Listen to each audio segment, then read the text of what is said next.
Hello everyone, this is Maureen and welcome back to another day of Praying Through the Darkness.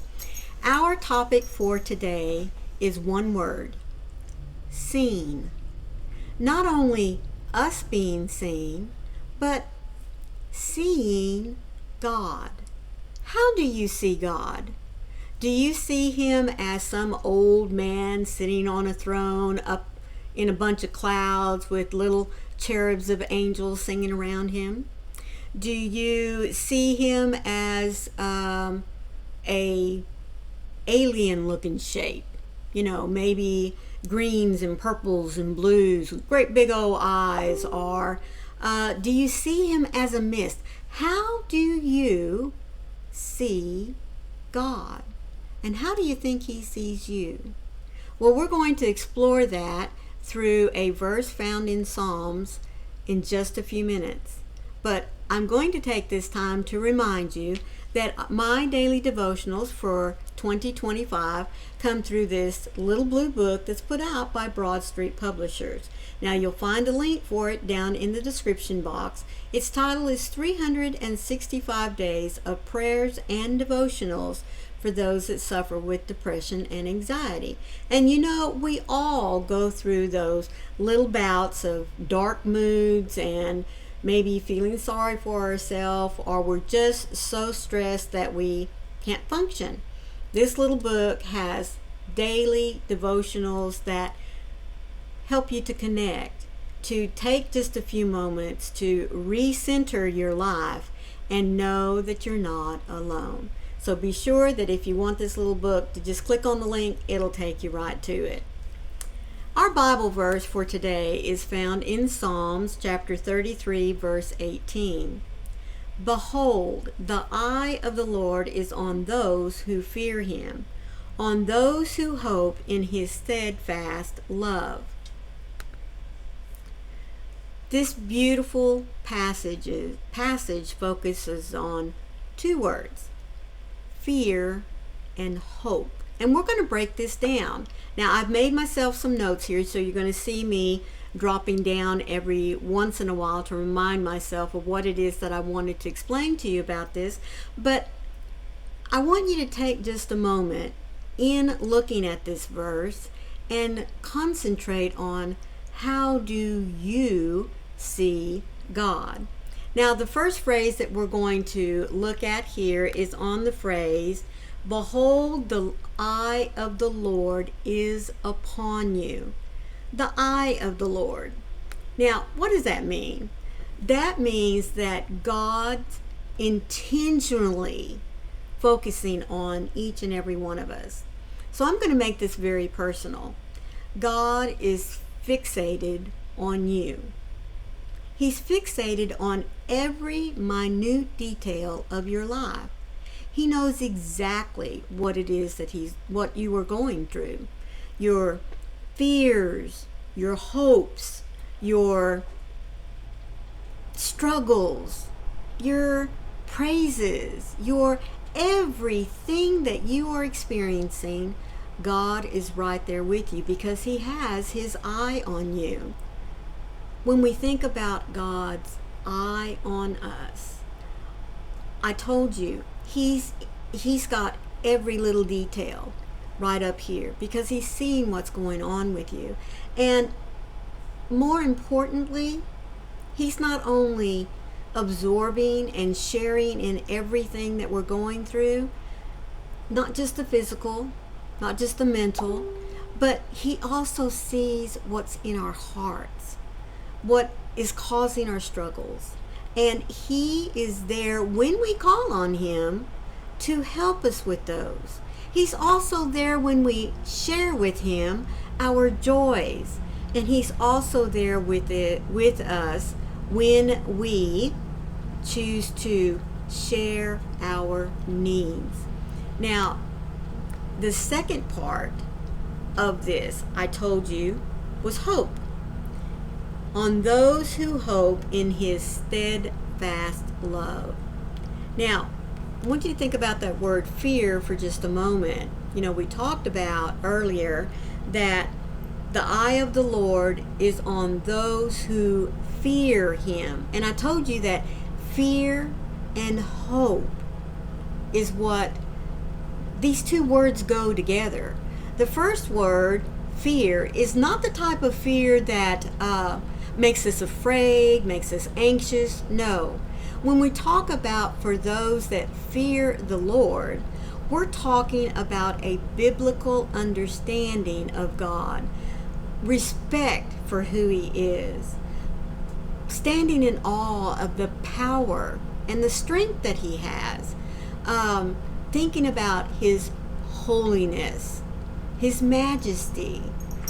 The fear that we associate with God is not of being afraid of him, but of holding him in reverence. It causes us to pause and acknowledge his rightful place in our lives as our sovereign Father, the creator of everything, including us. So shouldn't that lend us to be obedient, to be humble in his sight? I think it does. And so when we fear him, when we have this reverence and this awe for him, it helps to develop within each one of us the hope, the joy of knowing that we are his, of knowing that if he pays that much attention to everything that's going on in our lives, and he knows what we're going through, he knows what we're going to ask even before we ask it. So that hope instills in us the joy of knowing that he already knows, or it should. When you stop and think about your personal relationship with God, how do you see it? Is it a one-way street? I mean, do you feel like you're always doing the talking? Maybe you need to also take the time to listen, because God answers us in so many ways. Sometimes it's in silence, and silence is an answer as well.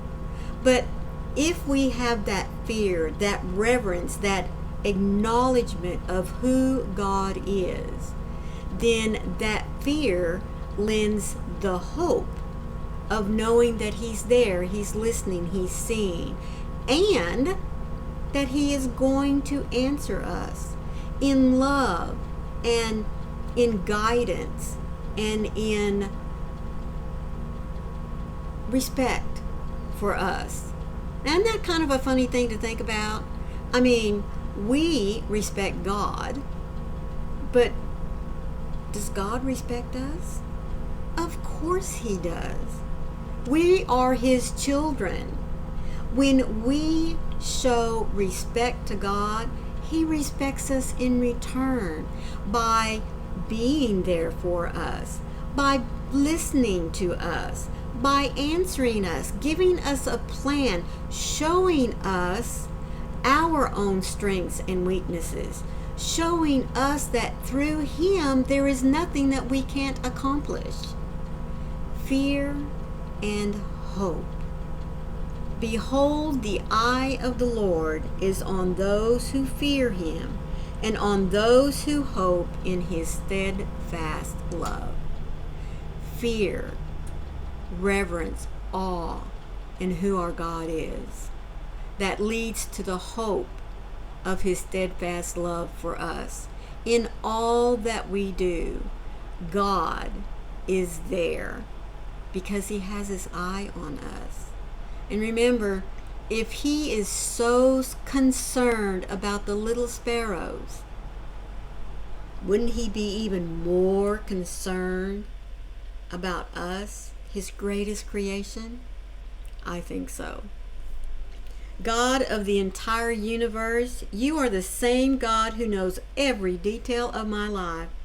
There is no aspect too insignificant that you would overlook. What matters to me matters to you. You draw near even now, covering me with your great love. I need not worry or run away. Your compassion for me is greater than my own fear. What a wonderful Father you are.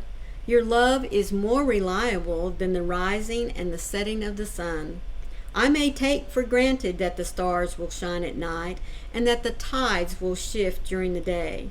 But your unfailing mercy is more constant than the most reliable workings of nature. So let us take hope in the loyal love of you, our Father. Lord, I am reminded that my life does not go unnoticed by you. So comfort me as I look to you today. Bring resolution where I only see confusion and open-ended questions. Fill me with the confidence of your affection through the power of your presence, because I need you. Fear and hope. Fear in knowing that God loves you, and hope in knowing that He is going to shower you with love and affection more than you will be able to soak in. I promise you. I hope that you've enjoyed today's devotional. Please be sure and share it out to anyone who needs to be reminded that they're never alone. God is always there with them. If this was your first time here, thank you so much for hanging in there with us to the end. Let me remind you to hit that subscribe button down in the corner and look for the bell with those cute little hugs on the side, because I'll let you know every time I upload content. Remember that when the clouds of darkness, when Satan wants to come in and tear you down, don't you let him. God's waiting right there with his hand outreached to you, saying, "Come, my child, I gotcha." And remember, I love you too. I'll see you tomorrow. Bye.